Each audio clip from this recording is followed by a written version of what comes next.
He-Man is on thin ice.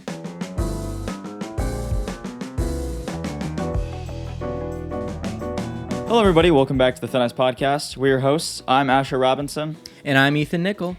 And we're not pissed off today. We're not pissed off. We're reviewing what I think is the best comedy of the year. I think it is the best It's probably the best comedy of the year. Such a contrast from last episode. We're reviewing 2026's Masters of the Universe. Masters of the Universe. Masters of the Universe is the live action, I think it's the second live action, I'm not going to say reboot, I guess I'll say adaptation, of the original 80s animated series, He-Man, Masters of the Universe. Yes. If you don't know what He-Man is, you're living under a rock. It's Where have you been? Where have you been, man? It's about a guy named Prince Adam, whose alias is He-Man.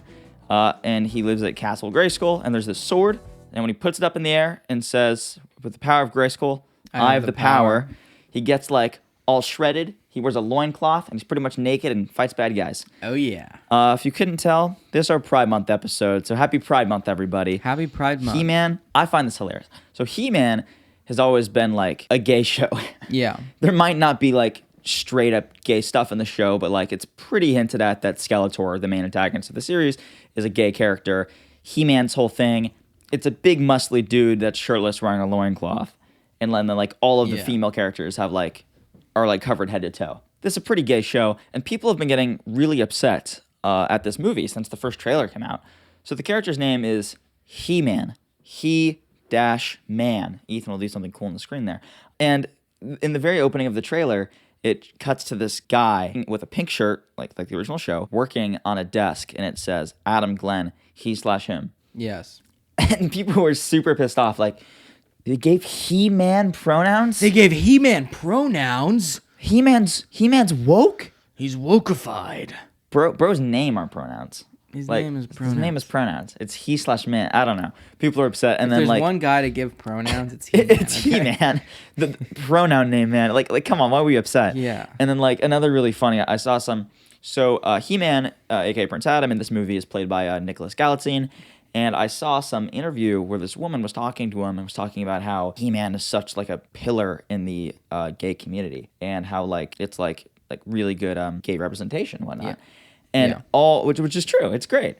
And all the comments were like, this is slop, since when is He-Man gay?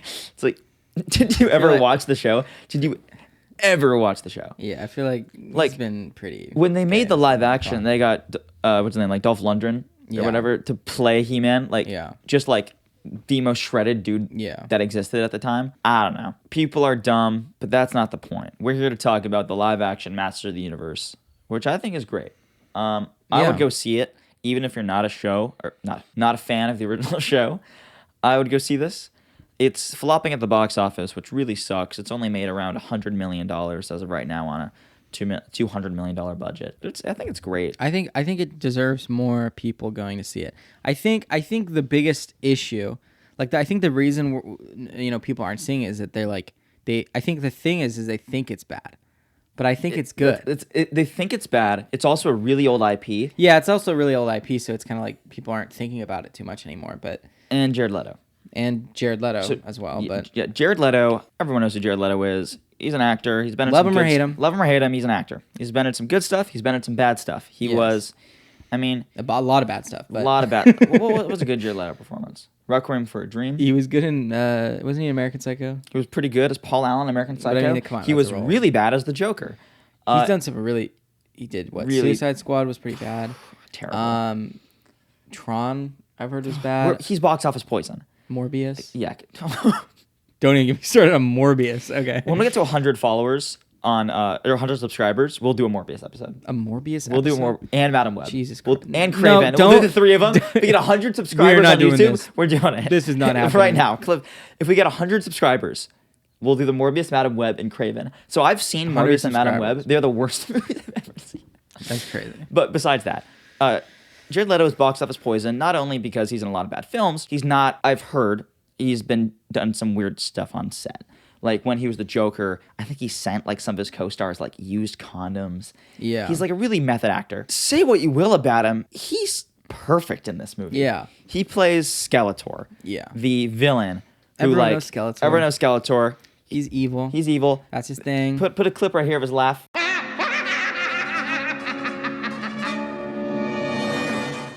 He's known for like his silly laugh. He's known for being like a super silly supervillain. And people are, there's no way Jared Leto's gonna be a good Skeletor. I don't know who could have done a better job besides maybe Bill Hader. Yeah. I think Bill Hader would have done. Bill Hader would have been a great Skeletor, but I think he would have been like the original show. They did something different where he's like a deeper voice, but he's still so goofy. Yeah.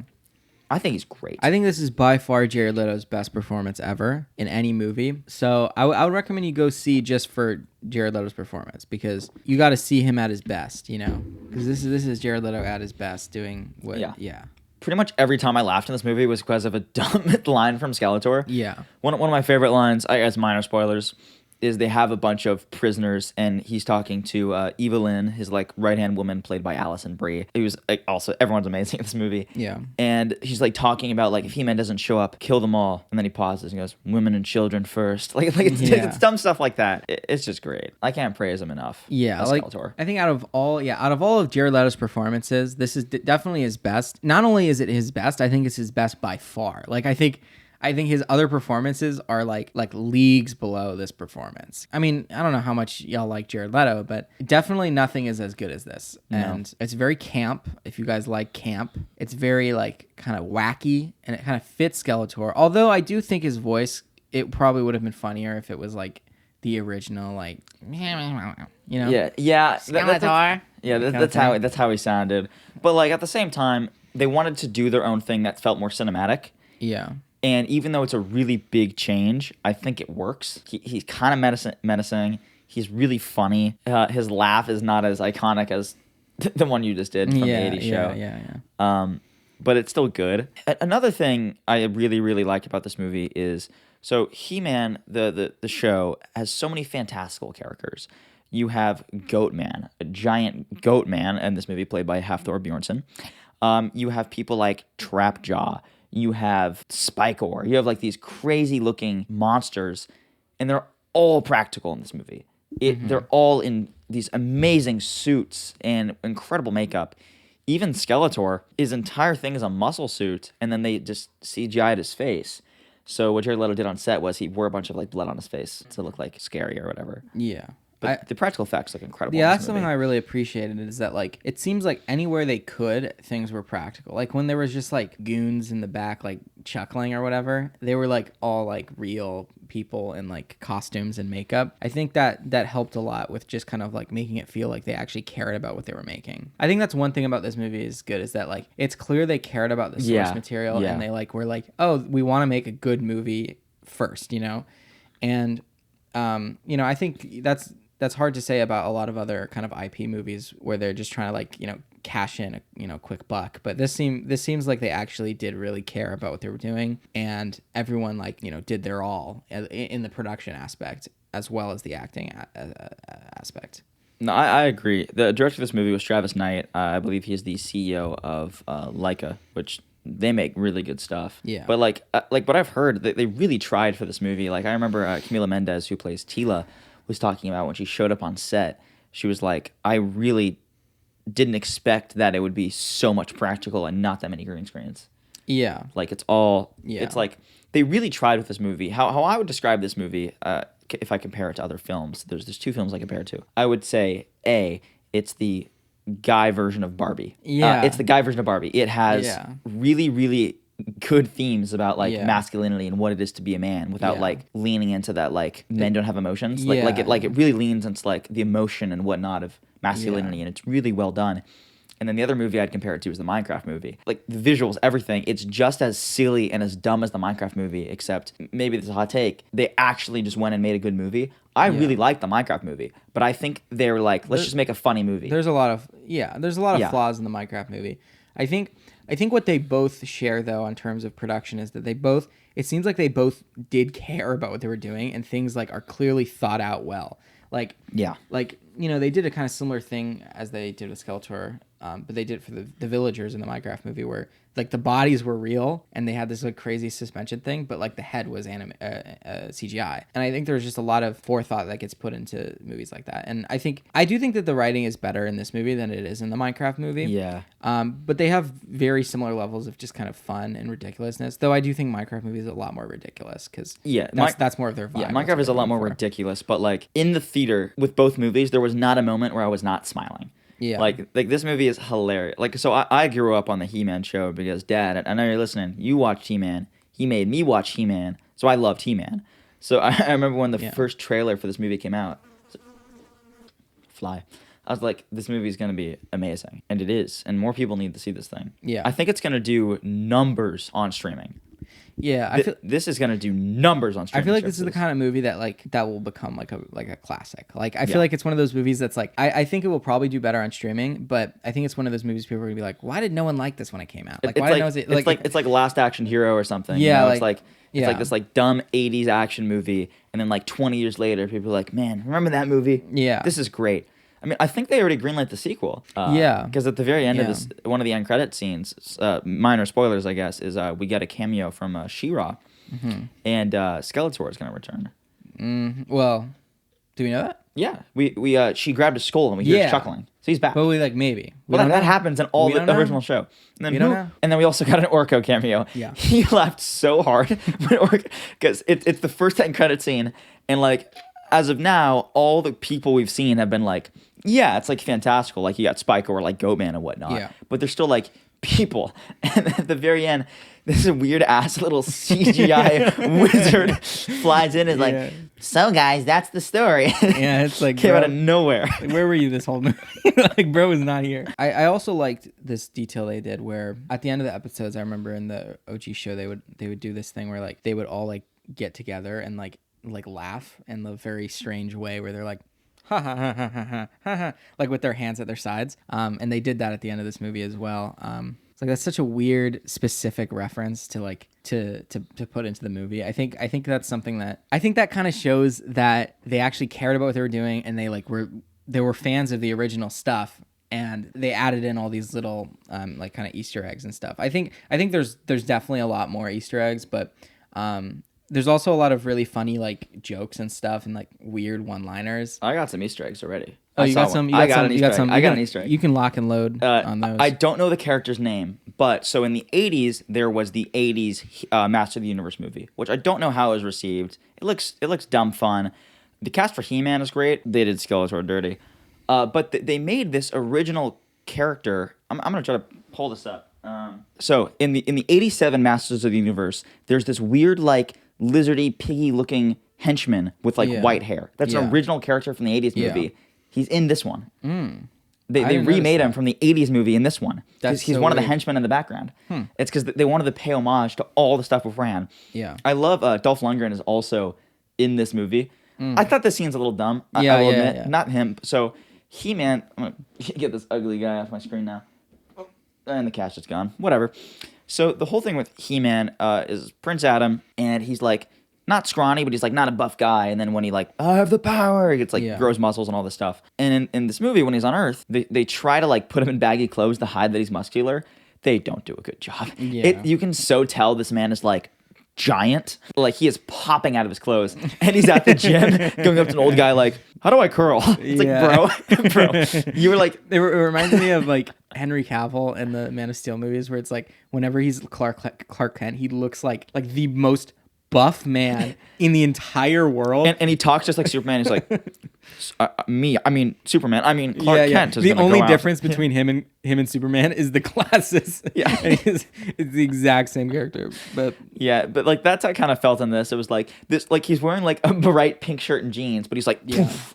And he's like, how do I bench press? It's like, bro, you've been doing this shit since you were 2. You know how to bench press. Mm-hmm. I do think the gym scenes are funny. At the very end, you see there's a scene where like Skeletor is like kind of going through Adam's like head and like is in his memories and whatnot. And he's like at the gym and you see Skeletor in like a Nike sleeveless and he's like curling. He's like, you're never going to beat me, Adam. Like it's so funny. Yeah. Those are some really funny sequences in his memory at the end where like he became his hinged date. Like, and like, or like when he was like he was like in the suit with the human resources. Yeah, the HR. He's like this, like holding a cup of coffee. He's like, "What is human resources?" And Skeletor sips it's pretty good. Yeah. I loved it, man. Also, another thing to note: the soundtrack was really, really, really good. Same guy that did Hail Mary, Daniel Pemberton. Yes, and then they also had Brian May on the guitar, from Queen. It might be my favorite soundtrack this year. Yeah, it's really good.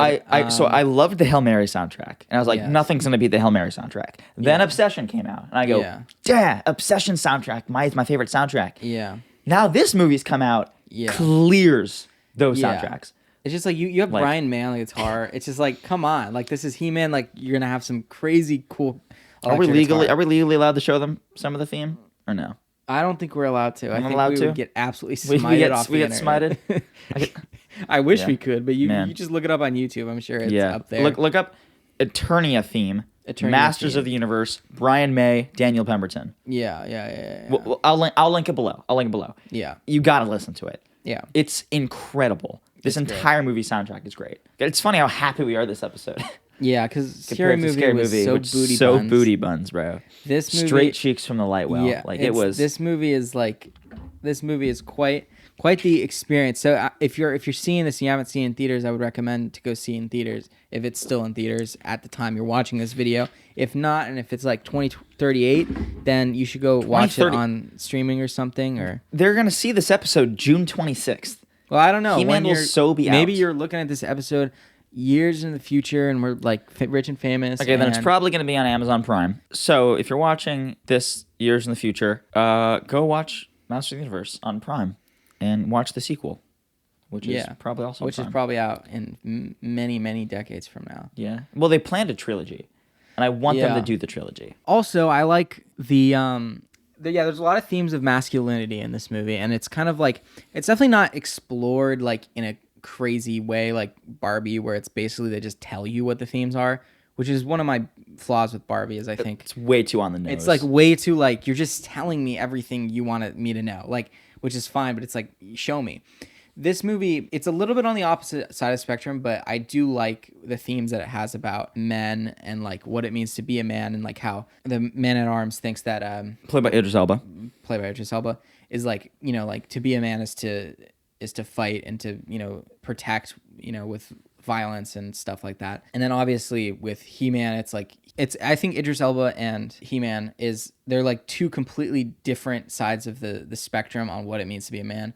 With Adam coming from human resources, he's very like empathetic, and he tries to solve problems with his words and stuff like that. While Idris Elba is like the exact opposite and tries to solve problems with force. I think they kind of come to an agreement that the real best solution is somewhere in the middle, where words don't always help you all the way, but also force is not the way you should be doing it all the time.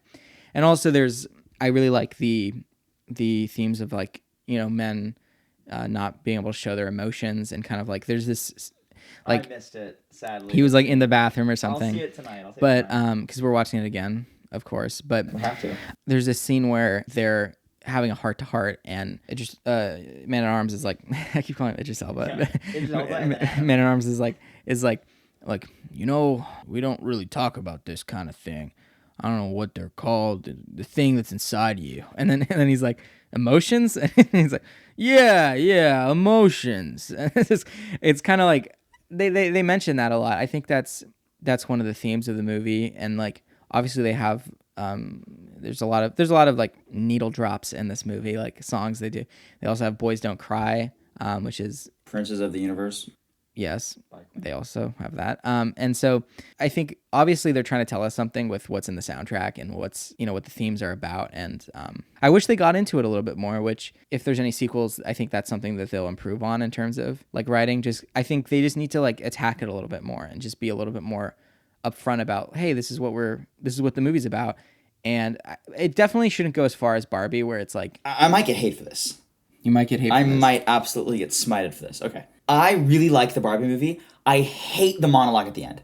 Yeah. I hate the monologue. Yeah. Where they're in like Crazy Barbie's house, and she's talking about like where she's like, when you're a mother, it's this and this, and they expect you this. Yeah. Like I understand. Those are really good themes. Yes. And I really like Barbie's themes about womanhood, and it's really well done. It's not like that's the cherry on top. That's like the too much fondant. You know what I mean? It's like we've spent 2 hours showing us this. Yeah, like, and now it's like they're treating the audience like we're stupid. Yeah, like you've shown us this through the entire movie, these themes about like the patriarchy and stuff. But when you just look at, it felt like they were looking at the camera and just telling us what the themes were. Bad. Womenhood, like yeah, we get it, man. We get it. Patriarchy's bad. We understand.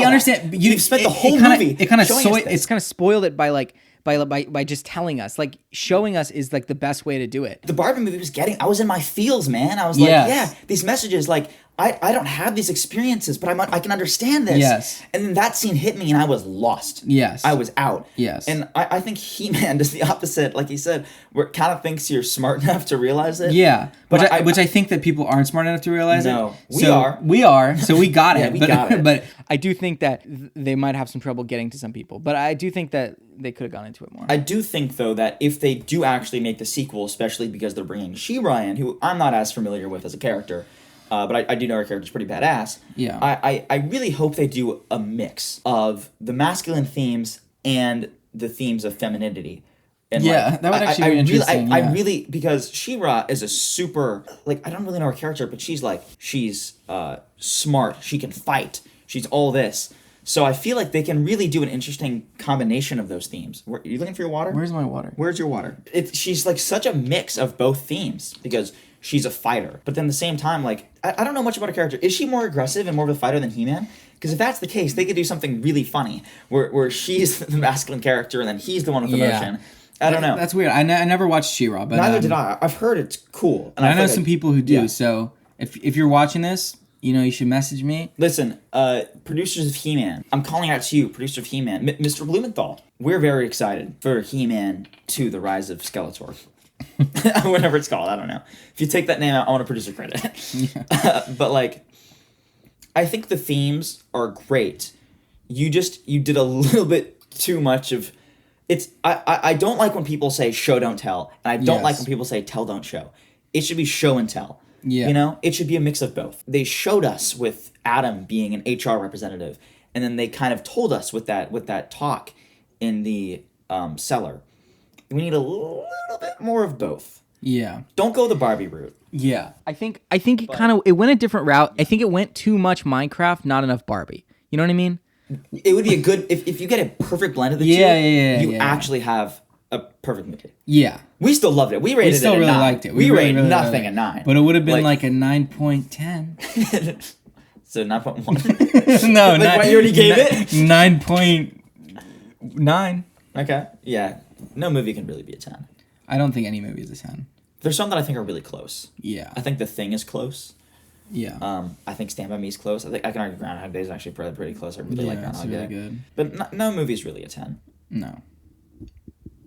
Especially not Barbie. I'm kidding. I don't think that's a bad clip. What? The one that I really don't think it's a. If I cut it. Okay, right. we're cutting this out. Yeah, you just have to cut it so I don't seem like I'm awful. I'll make sure that. You know what I mean? I hate Barbie. Yeah, I hate women. You can really easily cut it so I sound misogynistic. Yeah. You can also cut it in a way that's. I think it's a really good clip because it's you need to take the part. You need to take the part where I say I resonate with something that I don't experience. Yeah. Sure. Okay. Yeah. Back to the episode. I really think the He-Man sequel will be stronger. Mm-hmm. That's gonna be hard though. This script was so good. Yeah. Yeah. Fisto, you fist people. Yeah. Yeah, I do. Yeah. Oh yeah. Ram Man, give him head. What? Yeah. All I'm here for is that glorious sword hanging between your muscly thighs. How are we gonna get lines like that in the sequel? We better get lines like that in the sequel. Mm-hmm. Are there any other major villains besides Skeletor? I mean, you got Trapjaw and whatnot, but those were I have a very weird relationship with He-Man because the way I watched He-Man is that I had a very few amount of episodes that I had saved onto my my dad's iPad, and I would watch them on loop. So I only know my scope of experience is very limited to what I had downloaded. What I remember, I remember characters like Goatman, Spikor, Trapjaw, the Cyclops guy. I forgot what his name was. I remember all those. I remember Man-at-Arms, He-Man, Tila, all the main guy. I don't know why I don't remember his pet's name. I that's so bad that I can't remember the tiger's name. The one that's like always like a little. Well, they even make the joke in the movie. They call him a pussy in the movie, which is they don't even call him a pussycat. And they just go like, "You're a pussy," and then he's like, "No, I'm not," and then he puts on his armor and does his thing. Yeah. Like I remember all these characters. There should have been more of the cat. So then you got like He-Man's cat, Cringer, which turns into Battle Cat. He was in the very beginning of this movie, and then he was in like the third act. I wish he was in a little bit more, but at the same time, I get it. You have so many characters. Yeah, and it's like it's hard to fit like a talking cat into. It's kind of hard to fit a talking cat in the movie and not make it like you already have a mountain that's naturally in the shape of a snake. You know what I mean? Yeah. One thing I really, really hope we get Skeletor's backstory in the second movie. Oh yeah, that was He-Man's uncle. I think his uncle's. It started with like a K or something like that. I don't remember. He had like a crazy name. But I don't remember how he became Skeletor. But Skeletor is related to He-Man, which is really weird considering that He-Man and Skeletor have like a... Yeah. Skeletor's kind of gay for... Yeah. Hey, maybe it's like Game of Thrones, you know? Maybe it's like Targaryens. Maybe it's okay in Eternia to be incestuous, you know, if you incest, you know what I mean? What happens in Eternia stays in Eternia. What happens in Eternia stays in Eternia. But I really hope we get more of Skeletor. I heard somewhere online that Jared Leto didn't like the movie. I don't think that's true. Yeah. Because I heard a bunch of interviews with Travis Knight, the director, who was like, Jared Leto had a blast on set. Yeah. Who, like, I think requested to be Skeletor. And, like, they gave him free range to do whatever he wanted. And he was great. One other thing of this movie I want to point out. I really like... So, He-Man clearly has a crush on his childhood friend, Teela. Played by Camila Mendes. Yeah. And there's a scene that's, like, really hinting at a romance. Yeah. And then she just blows him off. And then, like, the rest of the movie... I think it's like... I think it's literally like... It's literally like Barbie and Ken. Well, yeah, but in the movie. But it's also like they're talking and he's like I really like you, and then she's like I really like you too, and their face goes and she says as a friend, of course. It's like, and then they just completely ditch that kind of the notion for the entire movie. It's pretty funny. It's pretty funny. I think it's just they wanted specifically to like make them not together in that movie, and I was like, all right, that's fair. I think if they didn't have that scene, people would be shipping them, and they were like, I don't want anyone to ship them. So it's like I think that was a fun little thing they did. They did not stop anybody from shipping He-Man and Skeletor, though. Oh my God, do they want each other in this movie? Yeah, man. I'm not gonna say what I'm thinking. Go ahead and say it. Skeletor, give him in the bone. That's getting cut out. Like 100%. That's gotta stay. Okay. What else do I have to say about He-Man, man? It's a great movie. You guys should watch it when you get the chance. Go see it in theaters. Go see it in theaters. It's a theater movie. Yeah, this is a theater movie, man. It's a theater movie. This is not a movie where you're like, I want to see it on streaming. Yeah, it'll be great to watch it on streaming, and you should watch it on streaming after you've paid the $15 to go see it in theaters. Yes. You go see it in IMAX, the biggest screen you can. Is this shot for IMAX? I don't think so, but go see it in the biggest screen you can. So go see it giant. Dolby. This is a popcorn movie. Get some popcorn. This is like the popcorniest popcorn movie ever. Enjoy yourself. If this was marketed better, I think it would have done as well as Minecraft. I also think it's kind of in a bad spot of the year. Like right now, there's some a shit ton of other movies. It came out in the middle of Mandalorian, Backrooms, and Obsession. Obsession is still playing, which is crazy. Do you know how much Obsession made yesterday? How much? $1 million. That's crazy. It came out a month ago. Yeah, so it's actually holy shit. No, it came out exactly a month ago. Over a month ago. Yeah. Oh no, we saw Obsession. We saw Obsession in April. Yeah, we saw it 2 months ago, man. Exactly, like almost exactly 2 months ago. This movie's been out for a month and a half, and it's still making $1 million a day. Yeah, so He-Man is not. It's kind of like it kind of released at a bad time. I think if Obsession didn't release, this would definitely be getting more attention. It is a summer blockbuster because like Backrooms is not that big in terms of Obsession. It's doing pretty well. I think it's doing really well, but like I'm saying like Obsession is a monster. It like took the world by storm, like, which is crazy because we were on that shit before anyone else was. Yeah, we're OG fans. Just want to let you know. Some people saw in October. Well, we're OG fan. We're relatively OG fans. Yeah. Okay. We saw it before. We can confidently say we saw it before anybody watching this did. Yes.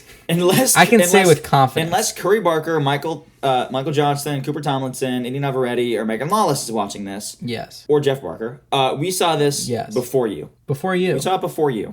We've liked Obsession before you. We're cool like that. We liked it before it was cool. This isn't about Obsession, though. This is about... We're talking about Masters of the Universe. Come on.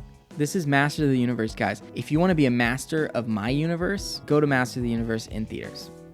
Okay, man. And remember, folks... you're on thin ice. I don't know.